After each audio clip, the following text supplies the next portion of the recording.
जय गुरु अंकल जी, कैसे हैं आप? ठीक है। अंकल जी, जैसे कि आप मंदिर में बहुत पुराने जुड़े हुए हैं और गुरुजी से आप दीक्षित भी हैं और गुरुजी के साथ आपके काफ़ी अनुभव जुड़े हुए होंगे उनमें। हाँ।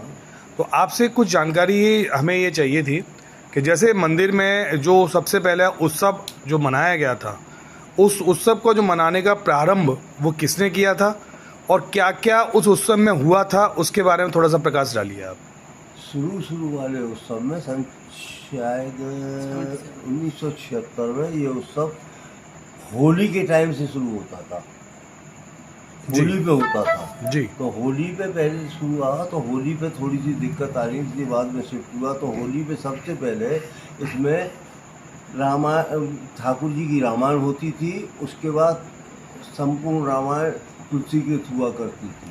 तो ये जो रामायण और जो ठाकुर जी की रामायण होती थी, इसका प्रारंभ क्या बाबा ने कराया था या गुरुजी ने कराया था? ये इसका प्रारंभ गुरुजी और डॉक्टर घोष और उनके पिताजी तीनों ही थे।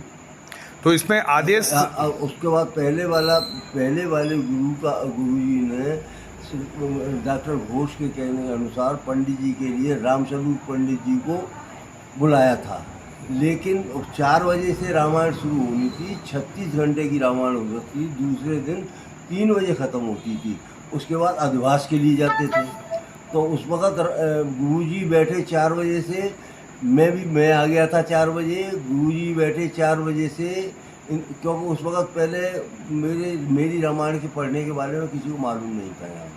तो गुरुजी 4 बजे से बैठे रहे। रामस्वरूप 6 साढ़े 6 बजे आए। तो गुरुजी बहुत नाराज़ थे, लेकिन कुछ बोले नहीं।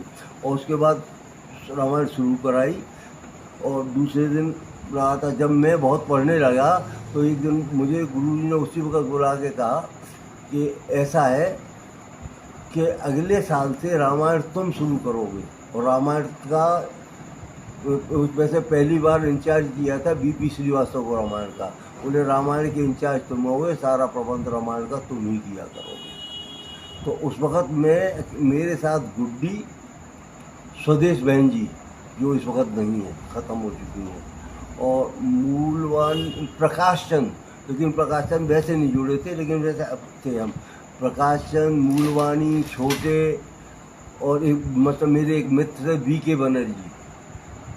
तो आपके कहने अनुसार ये जो रामायण और जो ठाकुर जी की जो रामायण प्रारंभ होती है, ये गुरुजी ने ही प्रारंभ कराया था? गुरुजी ने कराई थी। और उस बाद मुझे जब रामस्वरूप लेट आए थे तो दूसरे साल से उन्होंने कह दिया नहीं तुम शुरू करोगे। तो मैंने उनसे कहा, मैंने गुरुजी मैं तो कुछ जानता नहीं, कुछ नहीं, मंत्रहीनम क्रियाहीनम भक्तिहीनम जनार्दनम यद पूजतम महादेव। कुछ भगवान के नाम के लिए कोई ज़रूरी नहीं है कि मंत्र पढ़ के करो। रामायण शुरू करो, तुम करोगे, हम जब तक तुम रहो तो करो। जब तक आप रहेंगे तब तक ये रामायण का पाठ होता रहेगा? हाँ। तो मैं गुरुजी के आज्ञा अनुसार मैं अभी तक ये दास करता आ रहा है, और जब तक रहूँगा कोशिश करूँगा करता रहूँगा। तो ये रामायण का जैसे पिछली साल आपने देखा था कि ना कराने का कोई कारण हुआ था उस समय। ये तो डॉक्टर घोष के टाइम तक तो पूरी होती रही। उसके बाद ये इन लोगों ने, कुछ लोग ऐसे थे जो आस्था अच्छी तरह से आस्था नहीं रखते थे, उनके ऊपर चार्ज आने के बाद ये सब झगड़े पैदा हुए। वो सिर्फ पैसे के लालची रहे लोग। तो ये रामायण आपके अनुसार फिर हर साल होनी चाहिए? हाँ, मतलब गुरुजी के आदेश के अनुसार ऐसा होना तो चाहिए, लेकिन उन्होंने उसमें संशोधन कर दिया कि कभी अगर नहीं होता है इंतजाम तो सुंदरकांड कर लो। लेकिन गुरुजी का आदेश नहीं था, रामायण होती रही है। और आखिरी बार सन 1998 में गुरुजी यहाँ आए हैं। तो उस साल भी रामायण हुई थी, और गुरुजी को मैं कलकत्ते तक छोड़ने गया था। अच्छा। लास्ट बार। हाँ, बहुत बहुत धन्यवाद अंकल जी, जो आपने अपना अमूल्य समय हमें दिया। और आपसे आगे भी हम इस तरह की वार्तालाप करते रहेंगे, और गुरुजी का जो सानिध्य आपने प्राप्त किया है इसके बारे में भी हम आपसे जानकारी लेते रहेंगे। तब तक के लिए जय गुरु, जय श्री राम। जय